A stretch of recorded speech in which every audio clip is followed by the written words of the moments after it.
call to order the Village of Lake Bluff Sustainability and Community Enhancement Ad Hoc Committee regular meeting for Tuesday, November 21st, 2023. Can I get a call or a roll call, please? Yes. Member Lucio? Present. Member Cole has communicated they'll be absent. Member Hance? Present. Member Richard has also communicated she'd be absent. And Member Twishel? Present. All right, and Chair Renner? Present. All right, we have a quorum. Okay. First up, we missed one regular meeting. The previous meeting was a presentation. So we have the consideration of the September 19th, 2023 regular meeting minutes. Does anyone have any changes, additions, comments? Hearing none, can I get a motion to approve? So moved.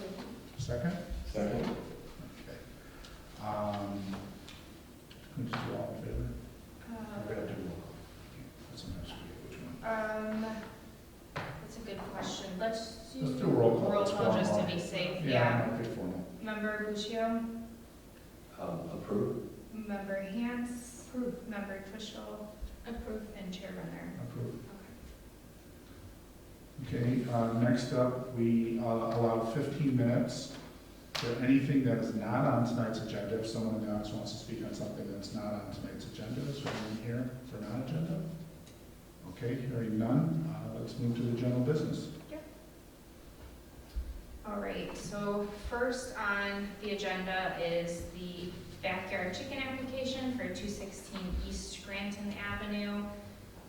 Just some background on that, Miss Camille Kite-Busson at 216 East Scranton has filed an application with the village for an accessory animal license necessary to keep chickens on her property. If approved, this would be the village's 12th accessory animal license and 11th animal license specifically for chickens. And just as a note, there's currently a maximum limit of 15 animal licenses, subject to further amendment by the village board. Ms. Kite-Busson's application appears to meet the village requirements, including that the applicant plans to begin with 4 hens, which will be kept in a coop along with a chicken run, and the proposed chicken coop, chicken run should meet the required setbacks and size requirements. And it will also be constructed of sturdy and weather-resistant materials. And she also plans to keep it sanitary as noted in the application. If you want to step up to the microphone and give, a little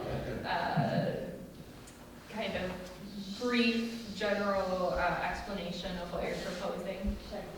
Great. So we are hoping to have chickens in our backyard to teach our children a little bit more about food chain, some sustainability things, helping them see the chickens and everything, and then also the waste and things like that, and how it works into our garden and food system. We already have pets, and so we're familiar with how much work and everything that's going to be to maintain everything properly and keep everything nice for our neighbors and the rest of the community. So, Any questions from the committee? I've got one question, but I think it's great. I think it's really, and your application looks terrific and right in line, so thank you for doing all that work. My only question would be is because we've talked a lot on this committee about trying to protect the, we all live on the lake and everything drains into the lake eventually through our stormwater systems and stuff like that. And so I know in your application, you've mentioned how you're going to, be cleaning and recycling and putting back into the earth a lot of the fertilized, waste. But if you could just explain how you might be dealing with cleaning it out so that, we don't have any excess runoff of any of that absolutely. waste into our waterways. Absolutely. So I'll start by saying that the coop that we've selected is a coop that will be elevated off of the ground by about 18 to 24 inches. I'm not sure the exact specification on it. So that way we know that we're not going to be having a lot of droppings coming out of the coop itself. Right. part of keeping chickens in the coop that you want to have litter down, and so that may be sawdust, that may be cedar shavings, things like that, that any waste that the chickens are producing will go into those absorbent materials so that you can easily muck them out. Those shavings will either go directly into our compost in our garden or into leaf bags that will then be composted with our yard site, with our yard waste. All right. Thank you for your application. It looks wonderful. The coop looks wonderful. Yeah. And we're glad to have you join the community with us.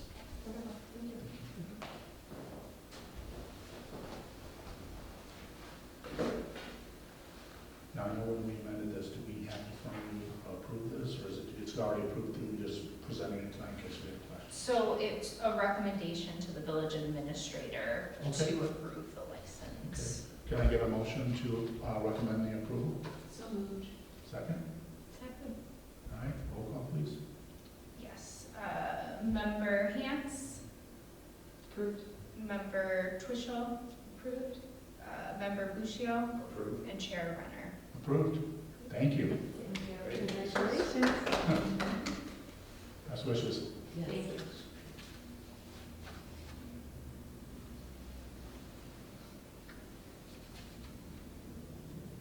You're free to stick around if you want, or you can leave and see that it's not going to offend us.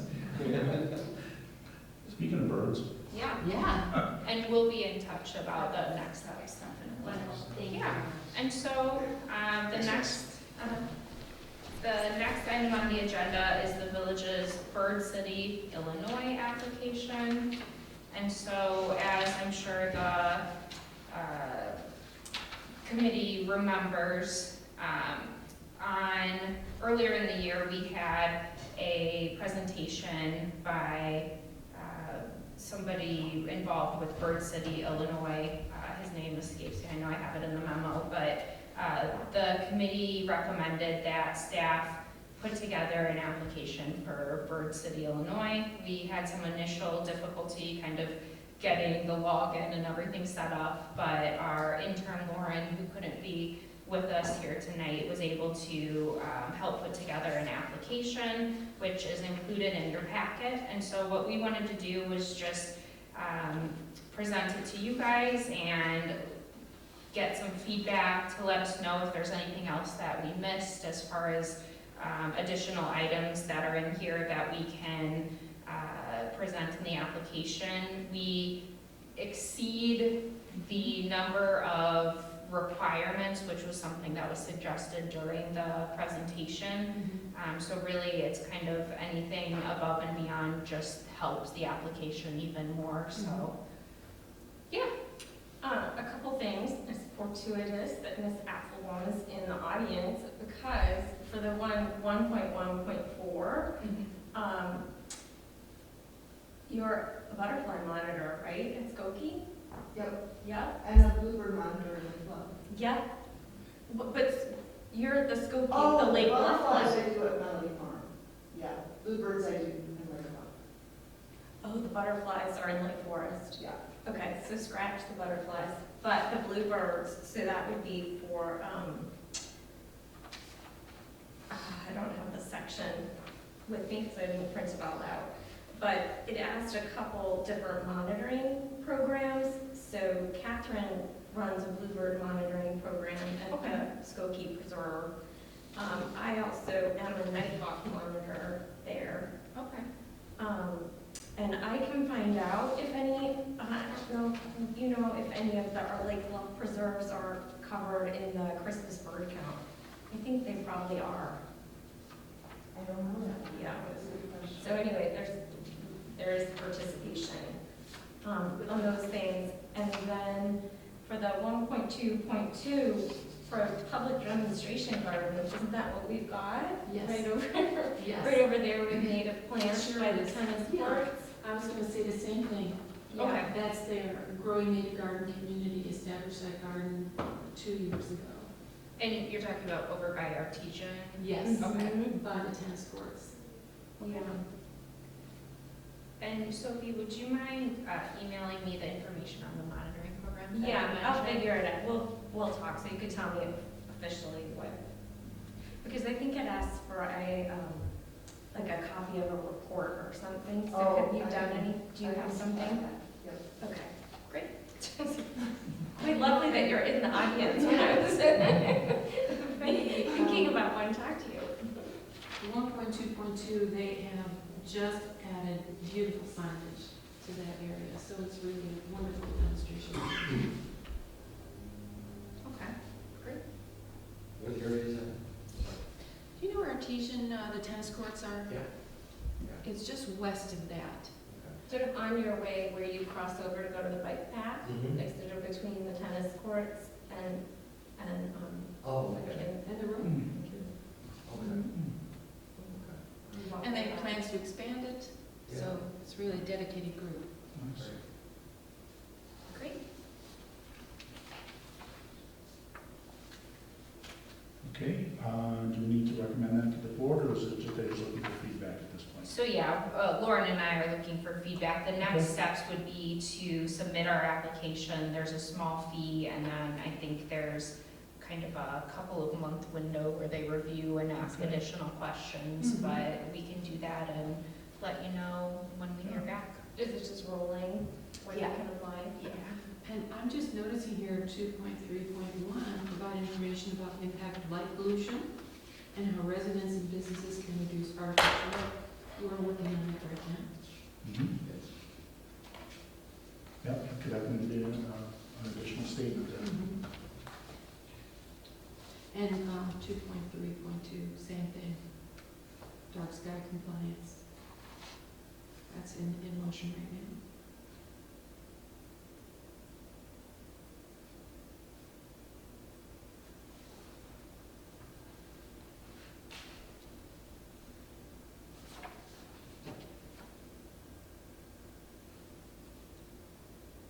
This is quite comprehensive, isn't it?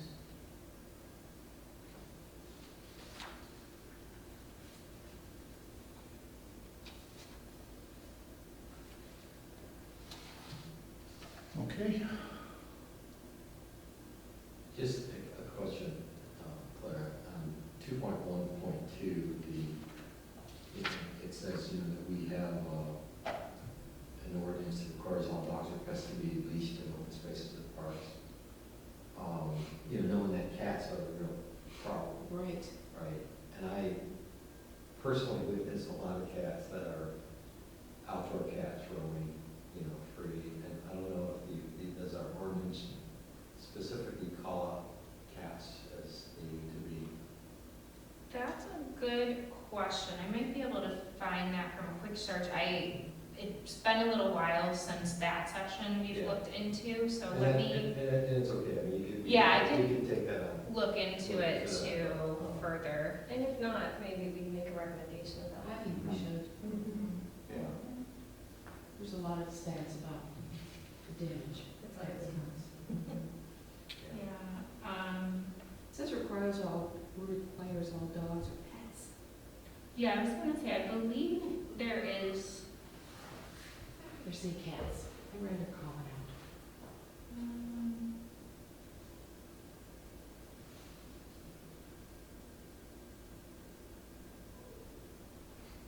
my bad, Farrah. Does it have to be leashed? No. You take it outside. You need people to do that. Yeah, they do. so, it is unlawful for owners of cats to allow them to run at large at any time. So that's a great point, if we can add that cat's language as well. That's interesting. What do we do if we know people who do let their cats out? The cats certainly are out.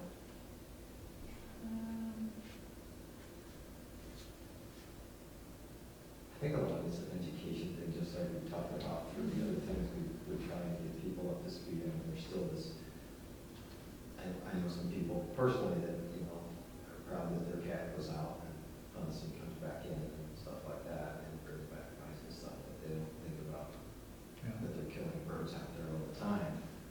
It might be nice when this goes through to have Yeah. public information Yeah. that can be part of it. There's other things too, right? Exactly. The light pollution, Sure. Window stickers. or Window whatever. stickers, yeah. Yeah, I like that idea. yeah, I think that. But, thank you, Claire and staff, for doing all the work on this. It's been a lot. You guys are doing good. Thank you. Okay, anything else? Otherwise, thank you. Yeah, and next on the general business is the 2024 FCC proposed meeting times.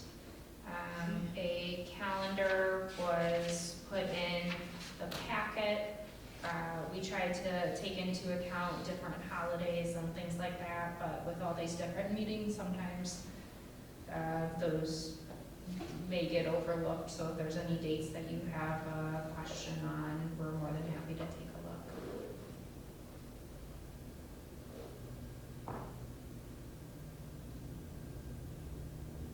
Yeah, it's always good to get those into my calendar long term. Yes, agreed. All right. Next up is a tree-related recommendation.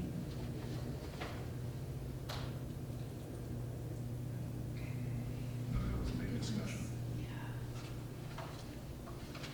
I think we got a nod to. We did. Yes, and so what we tried to do with the recommendations were to summarize some of the SEC's discussions and bring it to the PCZBA along with some of the other updates that are being made and text amendments in particular in relation to the Morton Arboretum CRTI grant that has been awarded, and all of those requirements to be made to the code are due mid next year. So would you like to go through those, or would you like me to just read through them? You can read through them. Yeah. Okay, so the first one is that the village should maintain a diverse, inclusive list of trees to choose from, both parkway and replacement, as diversity can protect from catastrophic tree loss due to disease, pest, etc. Number 2 is when planting new trees, the village should prioritize native trees when suitable, the right tree in the right place. Consideration should be given to establishing a goal of 50% native tree plantings on parkways and 100% on all other village-owned properties. The SCC may want to discuss if these are realistic goals or aspirational goals. Also, other percentages can be kind of proposed as well. And again, these are recommendations. The third one would be that heritage tree regulations based on tree species and size be adopted to better protect our aging urban forest. Consideration can also be given to increased replacement rate requirements for any removals. For example, maybe 200% instead of 125% for Group A removals. And that's just based on the cost of the tree. And so, I have a couple questions. Okay. So in one, what does an inclusive list mean? Does that just mean like quite a few species on there? yeah, that's kind of what we were getting at was we have a current list, and we talked a little bit about whether or not to include the Morton Arboretum's list as well, or maybe Highland Parks. We found that a lot of the trees that are already on our list are on those as well. There was some discussion. It seemed like the board agreed that it wasn't helpful to basically remove trees from the list we already had, maybe to add some, but just kind of maintaining a large list to choose from for availability purposes and everything else. And To the kind of, the kind of need. yeah, and again, to protect against problems that are seen with pests and with disease in the past and in recent years. So then another question around 3, where we say heritage tree regulations. should be adopted. I know we talked last time about the fact that we didn't love the idea that folks could just take down a really old oak, healthy, vibrant oak, and replace just a few small ones. So I see that, you know, the replacement would be higher, but how about that just like, no, you can't take out a massive tree like that, you know, unless there's an enormously good reason. Yeah, so. Is that what that's getting at? It just doesn't say. It doesn't specify, and I guess the reason I kind of left that open-ended was because if you look at I didn't include it in this packet, but we've looked at in the past different heritage tree regulations around here, they vary greatly. Most of them, if deemed necessary by the forester, the village forester, they can be removed, but then I believe there's one community that for certain cases will not allow any of those trees to be removed unless they're diseased or dying. But most were somewhere kind of in between, where, you know, if it's necessary for a construction project or if the tree is doing some sort of harm, that would be considered. So if you want to give a recommendation as far as kind of Well, just to how make sure that it's be more, treated. yeah, more stringent than it is today. Okay. Yeah, I agree with that. I think we need to be, we really need to step up and say, yes, you might be able to pay a fine for removing that tree, but doesn't matter really. You know, it's not your tree. And, you know, this other idea is heritage tree defined? Is there a written definition of what that is? For the communities that have them, yes. So And we so don't have one yet. we don't have one yet, but it's really kind of depends on the community. Some will classify smaller, maybe like 10-inch caliber trees as a heritage tree if there's certain species, but then others don't do it until they reach maybe 20 inches. So it varies greatly by communities. And that's part of the overall tree ordinance, right, that probably needs to be looked at. Yeah. So I think the recommendation would be to open that up and involve the SEC in an update along with the zoning board and just Yes. have a back and forth, right? Because if we get to a situation where someone says, you know, I really want the view, and this isn't on your list as a heritage tree, you know, you might think it is, but I don't. You know, so I think that really needs to be codified, Yeah, so that we can have a leg to stand on if and when that time comes. but I think reopening that's gonna be a whole series of meetings. It's not gonna be Yes. something that can make a snap decision. No, But I'm no. glad it's in here, Yes. so it triggers as the other one is updated. Yeah, and so the tree ordinance will need to be updated with there are a handful really of kind of simple updates that are required as part of this grant. And those will need to be updated by, it's either June or July of next year.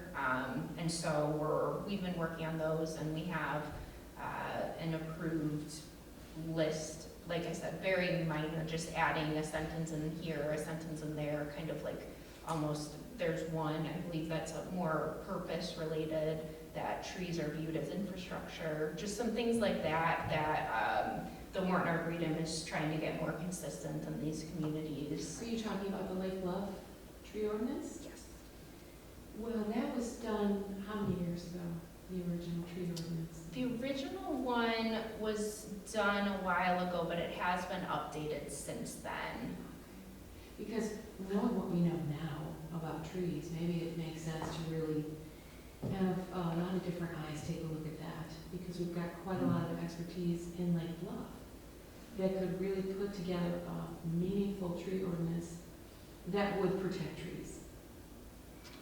Just something to keep in mind with that is that the Morton Arboretum has looked at our tree ordinance and actually said it's in pretty good shape. And as I mentioned, you know, given a few updates as to where they believe we could improve it, but, so that's something we can take a look at. I think that's a good starting point. I think Okay. that's good to have that, and then we can take it a step further. So we're gonna make the gold standard tree ordinance. I don't know how you guys are, but whenever I drive through the village and I see a tree crew taking down a tree, it first of all, it wrenches me, and then secondly, I think, did somebody make a good decision on that? You know, how do I have confidence that that person that for some period of time believes they own that tree has done a thoughtful evaluation of that tree, and was there oversight on it? So I don't, as a village resident and as a member of this community, I don't have confidence when I see or hear those chainsaws going that process has been gone through and vetted. And I want to have that, you know, that I know if I see someone taking a tree down, that I know village forester inspected it and said, yes, Yeah. it's disease. I think that's part of the That is ordinance. the process. The ordinance, they have to file a permit. Mhm. Yeah. That permit has to be approved by the village. The village forester has to go out, examine it, Okay. approve it. So there is a whole process there, but I think what we're talking about in terms of maybe defining heritage trees, making that part of the tree ordinance maybe a little tougher, Right. and just looking at what minor updates are coming, just, I mean, I know we're just advisory, so we're not but I think it'd be good just to have a meeting, maybe where that's maybe just most of the meeting, just to I go think through so that. too, Yeah. because I think there'd be a lot of interest. Even just to get educated for the community Yeah. members and go through the ordinance and just, okay, Yes. because we have to explain it Yeah, to people so- too. because I just learned something. There's also a lot of new science out about Yes. sort of, you know, the insect apocalypse and birds are in crisis and all that about sort of why it's important. So I Sure. think having updated language just to explain sort of. And I just want to clarify, we're saying village forester, but that is not the same as a village arborist. Is that I correct? don't know if you get me confused each time. So- I don't think we have an arborist. Am I So correct? We have a we forester. do not have a arborist on staff right now. We do have somebody that is training to become an arborist. Oh, So that's Great. great. yeah, Do you know when they'll be finished? that is a good question. I do not off the top of my head. Okay. Well, you know, if we can open it up and say, well, we'll bring an arborist in as a consultant, and, you know, this getting to the point of, was this vetted? You Well, know? the Morton guy was an arborist, right? Yeah. So let's just have a meeting and go Yeah. through the whole thing and just see Okay. where we're at. And then I appreciated Mickey Collins submitting a comment on this. And I know that as a committee, we're all super interested in focusing on native plants. So, you know, I'm game to look at pushing up that 50%. I know we need to have some focus because of salt and other challenges to have hardy trees as well. But, you know, having ambitious goals is good. I agree. I don't know how it was set at 50%. Was that another Morton Arboretum consultation?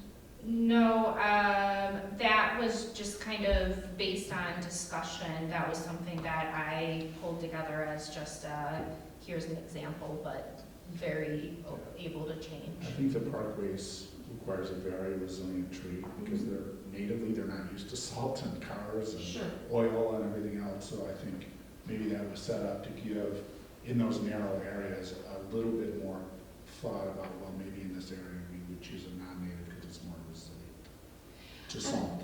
Right, right, but I think bumping it up past 50 is a good idea.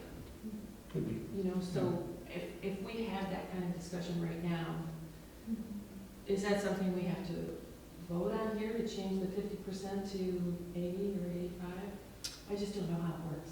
So this is just something that is consensus based, and you can at the end kind of recommend to bring Yeah, that I to. think the recommendation would be, since you took a first pass at it, just to maybe take a second pass and consult with other villages and just see if if they have any different views, I guess. maybe. Okay.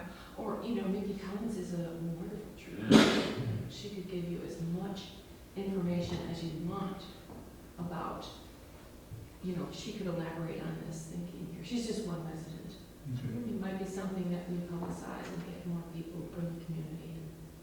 Because I know this community is passionate about their trees and their native trees. Mhm. Yeah, I'd love to see it be bumped up a bit. Still allow some flexibility, but I mean, there's definitely some resilient native trees too that can handle Maybe you could say minimum 50 with a target of 80 or something. Yeah, something like that. So it gives you a range, but it gives you a goal that, there's a goal that's not, you know, It's nice. hard. Mhm, it's a good Okay. idea. Mhm. And is that a number that you guys might be interested in? I mean, it's just a goal, so if it's 50% minimum with a target goal of higher. How about if you say, if we go with the 85, Yeah, I agree. or 85 to 90? You know, there's hope with that kind of language. I just want to make sure we're not losing trees in the Berkeley. I know.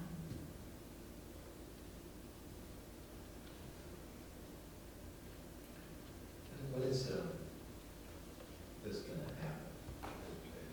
Planting of these trees, is this just a going forward plan? So it's typically kind of on a yearly basis that additional trees or replacement trees, if any, are dead or dying.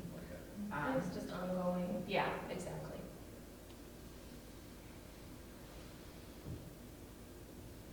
And that includes like the parkways, the space between the sidewalks and the street? Yeah. That's village. So how our tree ordinance is written is it's written kind of regarding those parkway trees, trees on village-owned lands, and then it also, the list is the basis for what property owners, if they need to remove a tree from their property, are using to kind of select a replacement tree, because our code typically requires replacement trees if one is removed for whatever reason.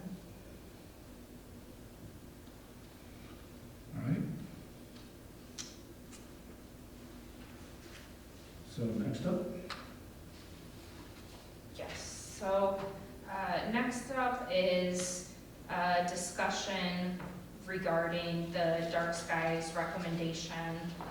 This came up, this has come up a number of times over the years, most recently at our last meeting that was supposed to happen, but we didn't have a quorum, so the presentation still went on, but it wasn't an official meeting.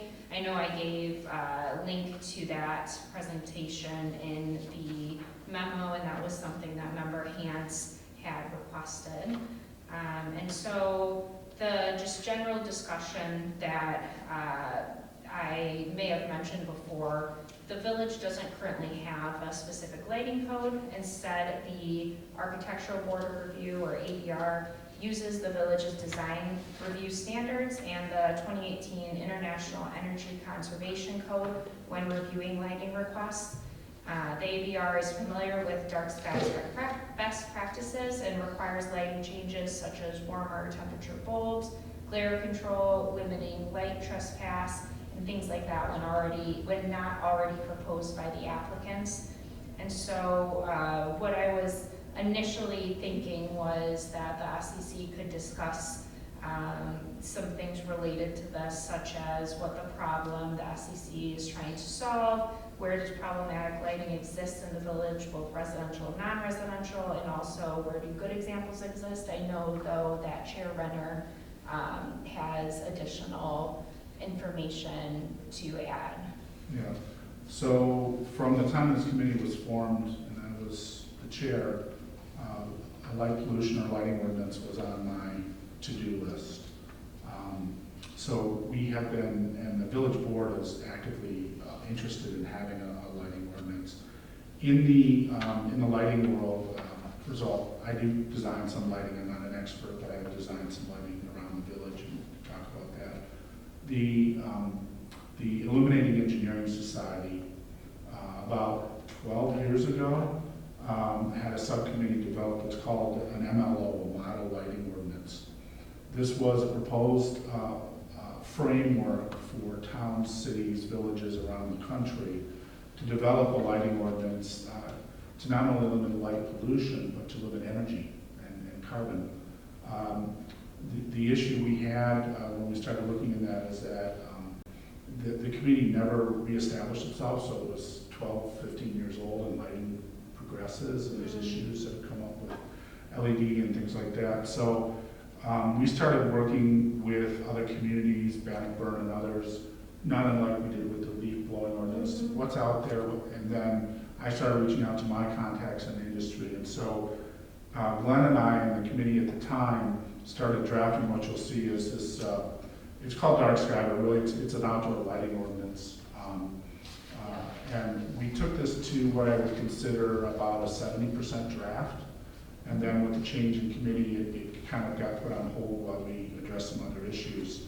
So we don't need to discuss this in detail, but the point is that we wanted, and I wanted, a comprehensive lighting ordinance that would touch not only the commercial districts, but the parks, the government, and residential. So this is fairly wide-ranging. I know a lot of towns have decided just to focus on the commercial districts, maybe a little less controversial, as our speaker last time talked about, you know, touching residential. But I think there's ways to work with residential like we did with other new building codes, and there was a kind of a grandfathering of some things, but as the house was renovated and money was spent anyway, updating the lighting became a fairly small cost or comparative to, say, you know, putting an addition on the house, changing the exterior lights is nothing. So there are paths to doing this. We also had, and I don't know if it was shared, but we had on video a lighting expert from my company at the time, Katie Bowe, who came in and did an hour-long presentation on the model lighting ordinance and how you map out the village, how you identify residential versus park, the beach, and what those lighting zones mean in terms of your targets. So if you need that, I think we can put that back out again, the link to that video that Katie did.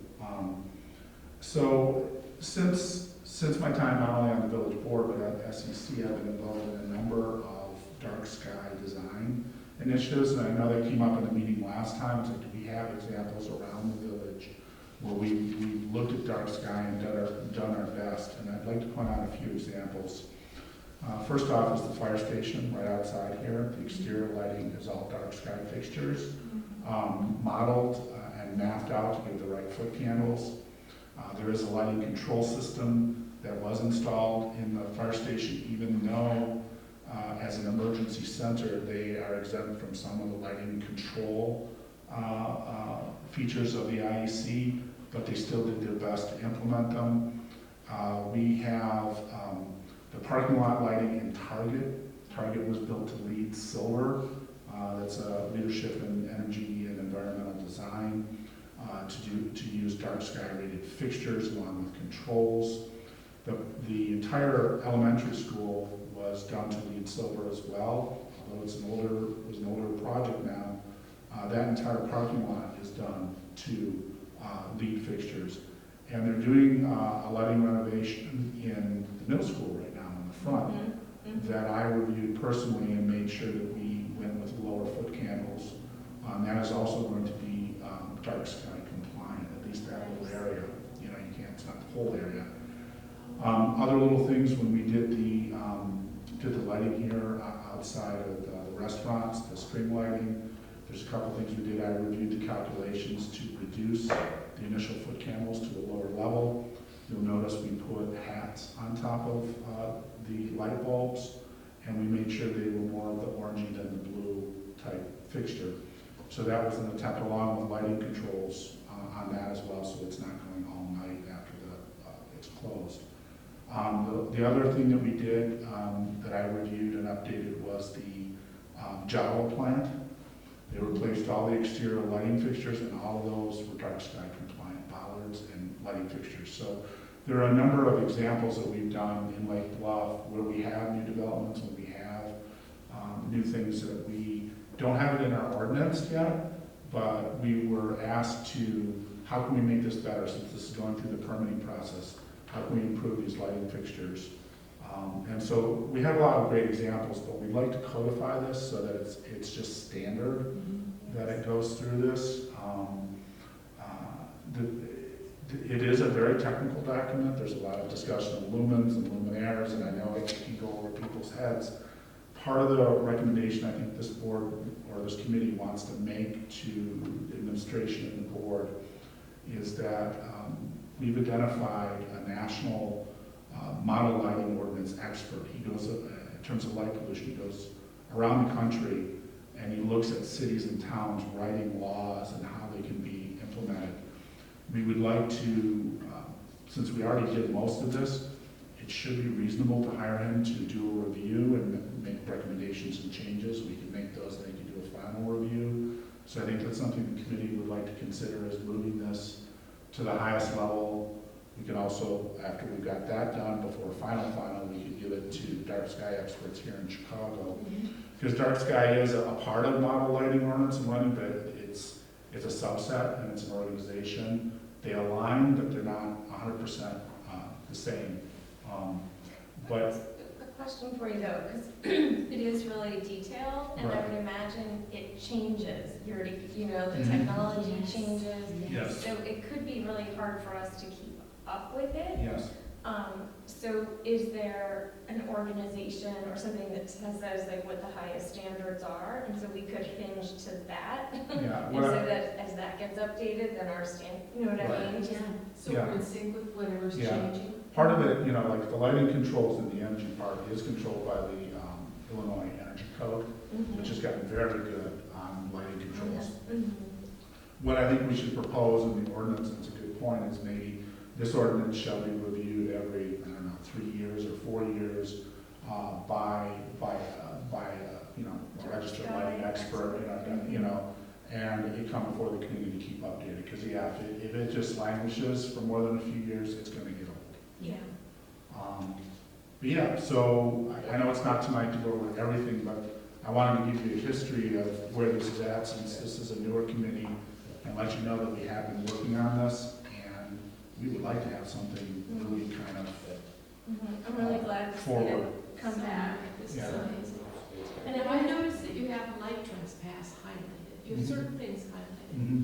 I think this is really important. Right. Unwanted light spilling onto adjacent property. Well, That's, especially when the leaves come down, you get that glare and, from Yeah. your neighbor's light. Yeah, and that's a big part of a LEED building, and it's not necessarily dark sky because they're looking at the light up, but if your neighbor has it pointing down, but it's pointing down into your bedroom, that's, It's a little irritating. that's an issue. I think this really does a step above even dark sky and really looks at the whole thing. There are some challenges, for instance, in enforcement. yes. Are we going to, after we train our arborist, are we going to train someone with a light meter who's going to be able to verify after a building's been done or someone's renovated their home that the light is performing to those areas? That's another, issue. But it's not insurmountable when we do new buildings or things like concrete inspections, electrical inspections. Sometimes the village does those, sometimes we hire out someone to come by a building and do the inspection, and we share them with another town, so. I mean, a number of homes in the community have, lights lighting up the house or lighting up the trees, which is not my favorite, but I can understand maybe if they're having a party or, Right. something. But if it's on all night, I just think about how Lake Forest with its recycling program did little oops signs. Like if you put the Right. wrong thing in, you get a little oops sign. So maybe if there were sort of little audits and someone just put something in their mailbox, like oops, your lights were on all night, or I don't know, Yeah. something like Well, that. part of it is education, as we go into the holidays, obviously holiday lights are great, but I've got mine on an automatic lighting control system for the outdoor where it shuts it off after a certain time of night. And I think that there's, with parties and a lot of the string lights that people put up in their backyard, I think there's an educational component to that, and I think we'll have to think about that. I mean, if it's a fixture that's mounted to the house or mounted around the house, I think that could be tied to, renovation, construction.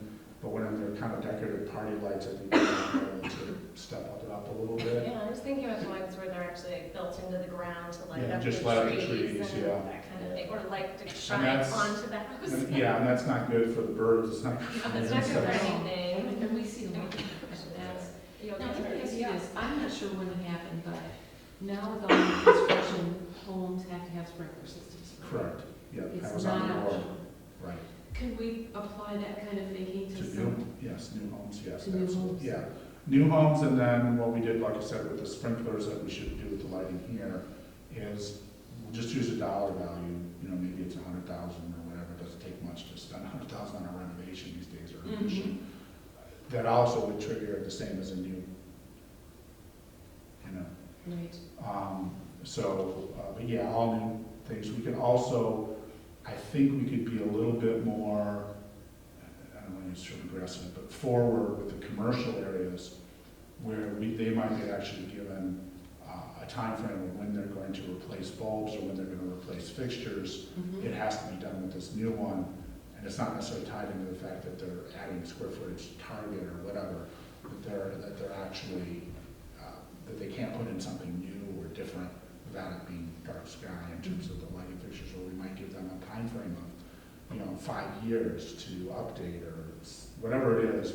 Those are some of the discussions. I think that the technical parts can be discussed, but I think some of the enforcement and how this goes, and that's what we actually spend a lot of time on, and it is discussed a little bit in here. Mhm.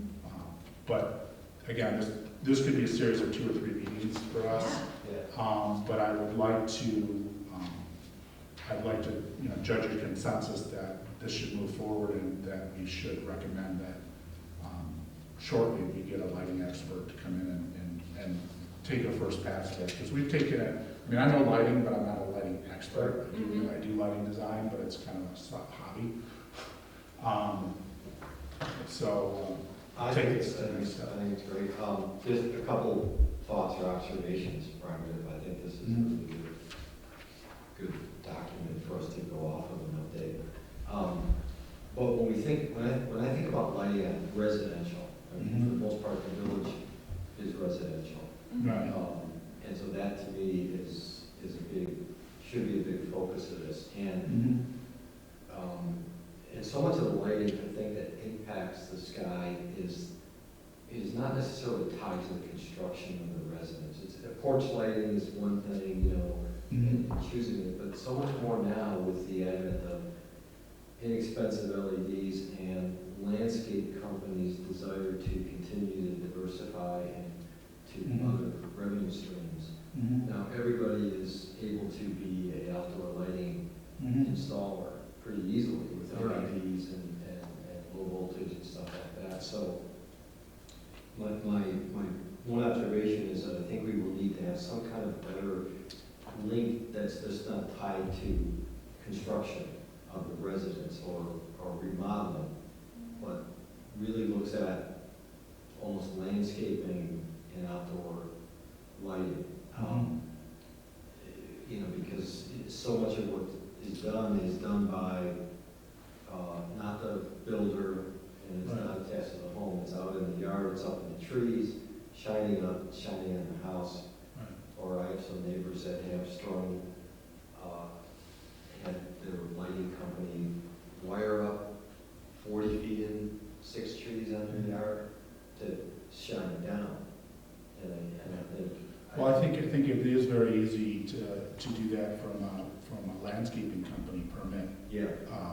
Harder to do when a homeowner goes to Right. Home Depot and just Yeah, sticks yeah, some things exactly. in.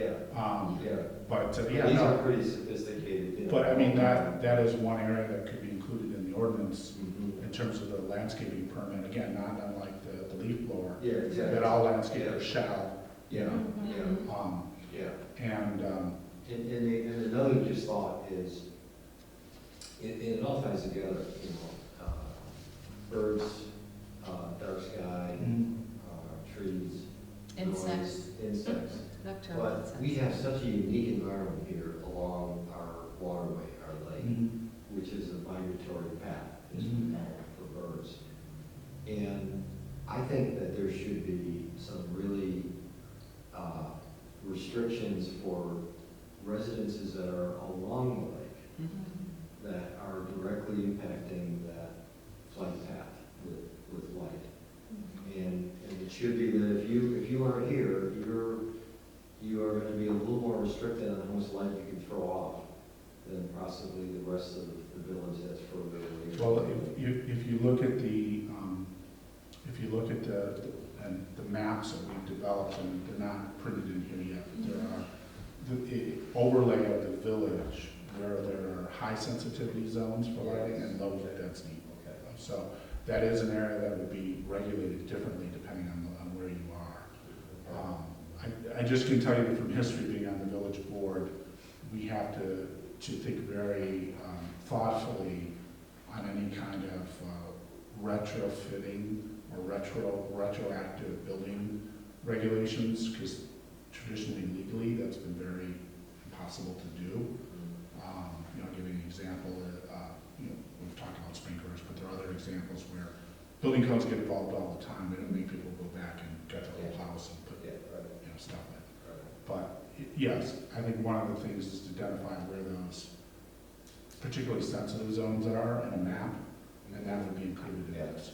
And it might not be that we're asking them to reinvest and change, it's turn them off. Just, it's not gonna cost you much, just turn off some of these lights. Right.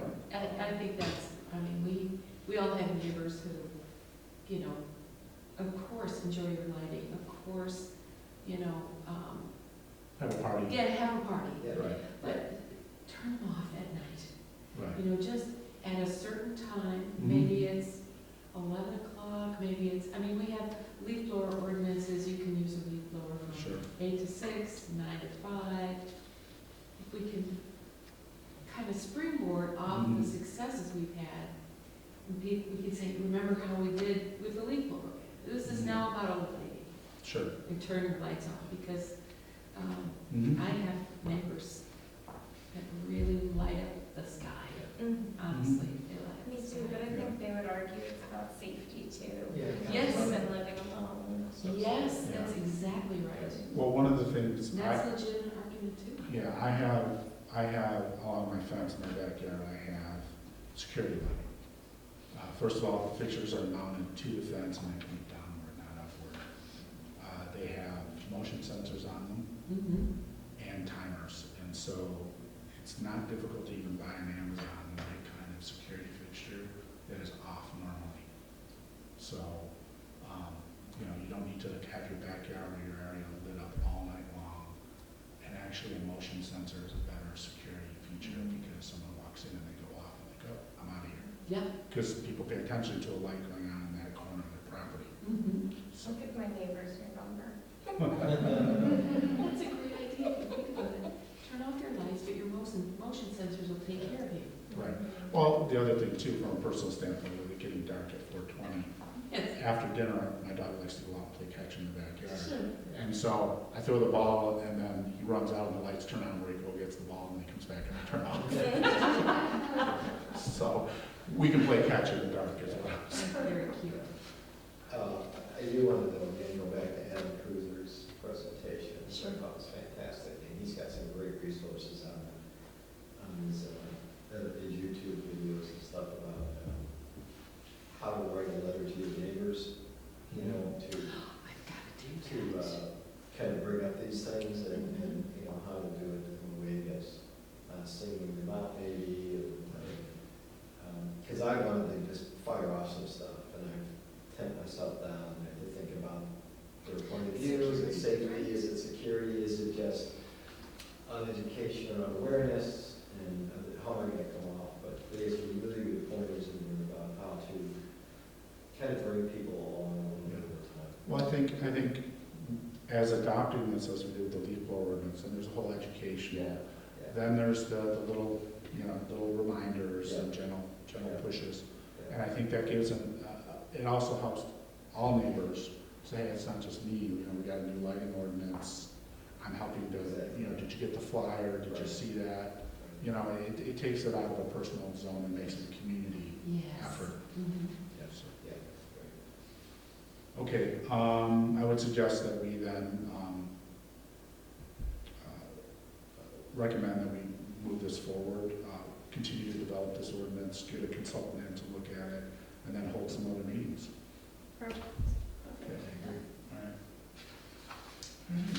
Is that a motion You can make a motion, sure. or? I think we should. Okay, can I get a motion? To recommend this to proceed forward in further development a consultant and have additional meetings on it. So moved. Second. Okay. Roll call? Member Twishel, Yes. Member Bushio, Yes. Member Hans. Yes. Chair Renner. Yes. All right, great. It's just a clarification on that one. So, recommending, are you looking to make changes prior to requesting to get a consultant? I think this was developed over a year and a half. It's to a point where a consultant could definitely start to get into it. Anything else we'd add would be a few paragraphs here and there. Mm-hmm. And it'd be nice to have them review it and then maybe even have them in on a call to give us their feedback. Right. Because they're gonna be also, okay, I'm working with the City of Arizona, I'm working with this, I'm working with that, and here's where I see, you could take some language and we'll do that and then come back for a final. That's why I would think the process is to limit. They're not creating it from scratch from us, they're just You're giving gonna us. take it to the next level. Yeah, yeah, And it's ready for that right now. Yeah. yeah. Yeah.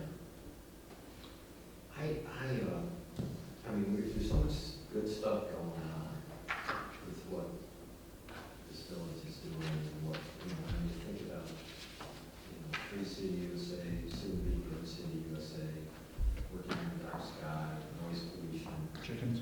chickens, Yeah. Bees. natives, ravine protection, excuse me. And I just sometimes wonder if we're promoting these things out enough to residents.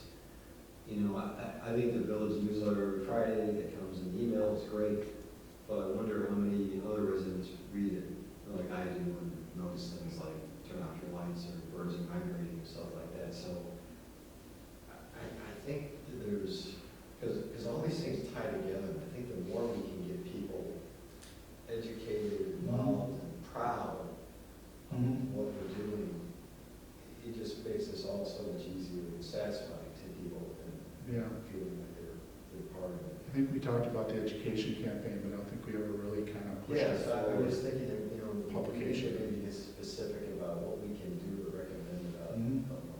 Mhm. a coordinated marketing campaign. Yeah, yeah.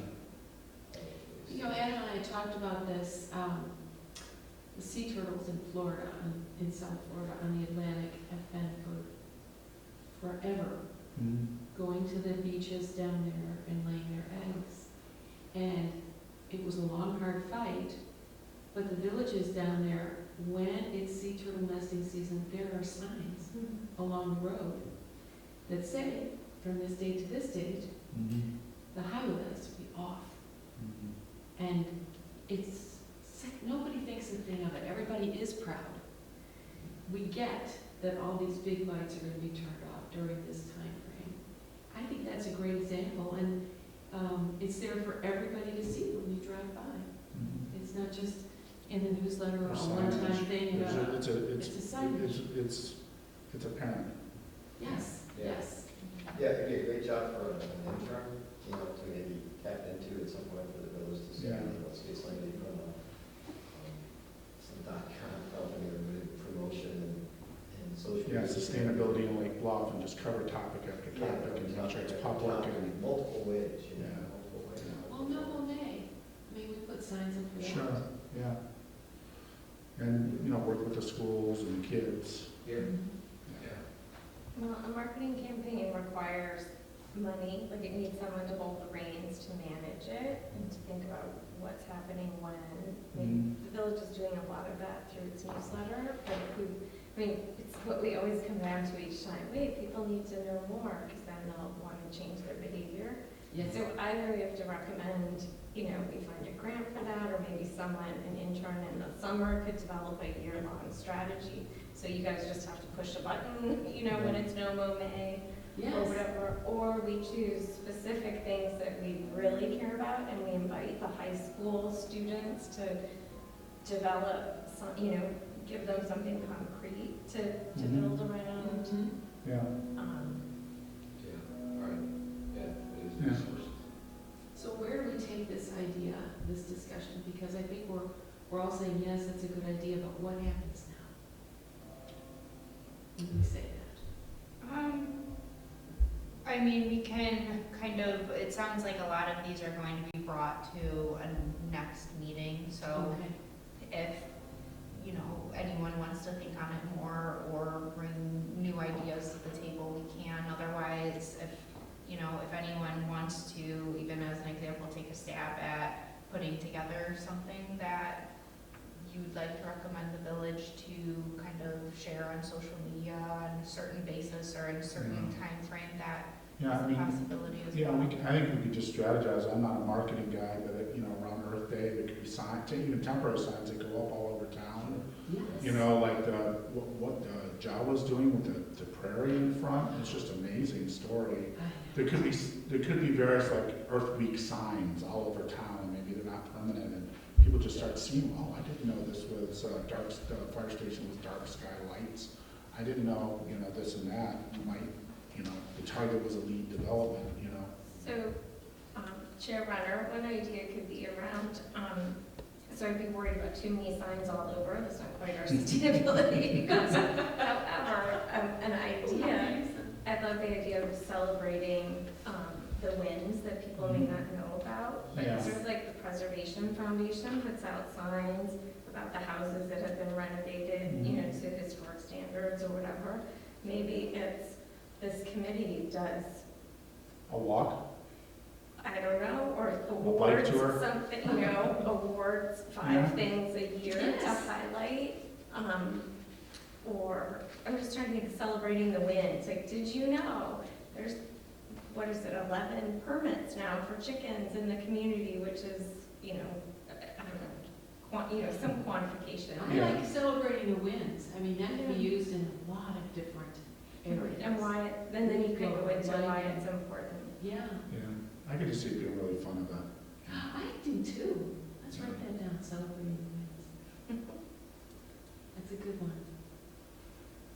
But then we could have, you know, a pop-up on different weekends. Hey, come to Target at 5 o'clock to see why the lighting there is, you know, commendable, or, I could see scouts doing that, you know. Who doesn't like to go to Target? The kids there. And get the kids to nominate their favorite chicken. Okay, this would be a fun meeting. Yeah. That would be a fun meeting to discuss all Yeah. that. Okay. Next up, we have the village staff report. Yeah, so I have a few updates. The first one was included in your packet, a letter that was also sent to the village board, and it was from a group of residents that signed it, basically asking the village board to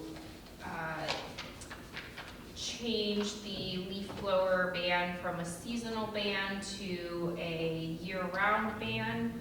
It was reviewed at the, or discussed, I should say, at the village board, and President Charlo mentioned that, you know, this is an initial 2-year pilot program, but this is something we would keep in mind once that pilot program is over. That was kind of the direction there, but it was also shared with the SEC, so I just wanted to make sure that you guys So were this is aware of a- that. Yeah, I would say it was not a pilot. I would say it was, we were shifting to a ban, and it's taking 2 years. So it's not like, how did it work? The plan is 0. Like, we're just getting there. So I think that's a ringing endorsement for what we started. And then I would say, you know, are we getting any negative on the other side? 'Cause, you know, I mean, the way I look at it is that we were going to step it up in 2 years. I mean, so the question is, do we just step it up earlier because it's been such a good success right away? Or do we, you know, I think the point of giving 2 years was just to make sure there wasn't any hiccups that came up. I mean, Right. it's going to happen, it's going to get tougher, or better, let me put it that way. So, you know, we're 6 months in, if we wait, you know, another year and a half, you know, make sure we have all the data and all the information, I don't know. Well, I live very close to Leaf Blower Depot. It's a 8-hour, 10-hour day. question is, why do we have to wait 2 years? Can't we just, The question, I'm just playing devil's advocate, do we have all the data? You couldn't possibly have all the data in 6 what months. data are we looking for? Landscapers who've gone out of business. Landscapers who have left Lake Bluff and residents said they had to get someone out. People who haven't had time to buy the electric blowers themselves. People who say, you know, I loved it during the summer, but I really need it in the fall and spring.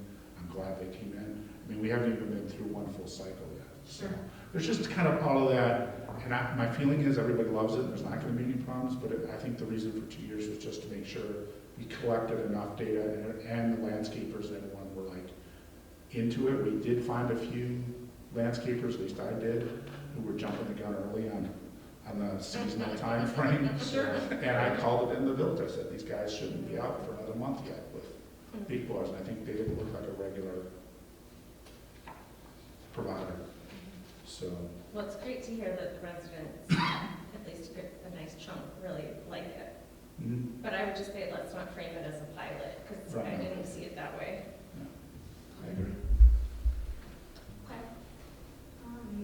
And just another update, our comprehensive land use plan is still underway, so the next step is at the December PCZBA meeting, they'll be presenting the draft goals and objectives that, you know, are related to land use, sometimes, of course, overlapping with sustainability, so that's just something to keep in mind, and you can follow that process at lakebluffplan.org, which is the website that's been set up for the comp plan, and sign up for updates there. If you have any questions about that, you can let me know. I'll be happy to answer them. And then just for the last update that I have, something that I think you guys will be happy to hear. You may or may not know about this, but the North Terrace has organized a composting community pilot program, and it is actually set to start in mid-December.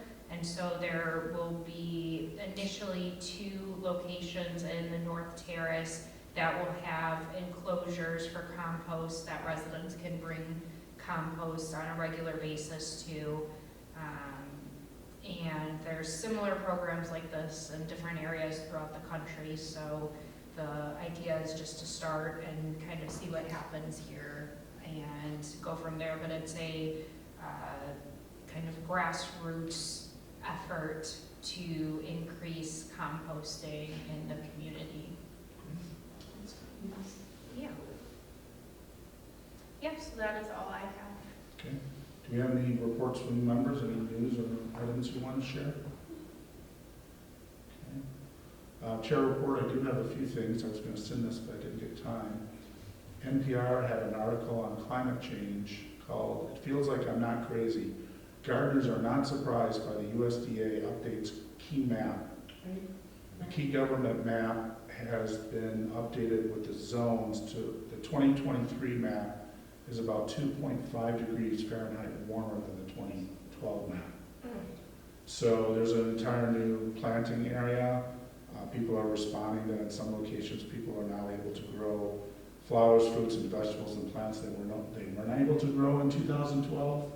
So, you know, this is something that we're going to see a change in our gardening and our plants and things that are going to happen as things warm up a little bit. You know, you change whole zones, that changes what can be planted. So, I know we talked about the bike study, which was also done with Glenn. There are 2 parts of that. One is how to connect the bike path through the downtown village to the beach. I think we need to get that on the 2024 agenda. Also, we've been talking about replacing the bike racks for a long time at the train station. There was a lot of theft over the years.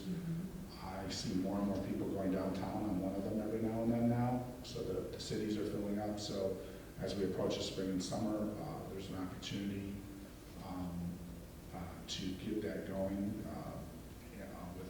with new bike racks. Speaking of new bike racks, I don't know if anyone had a chance to see, we did the master plan of along the bike path.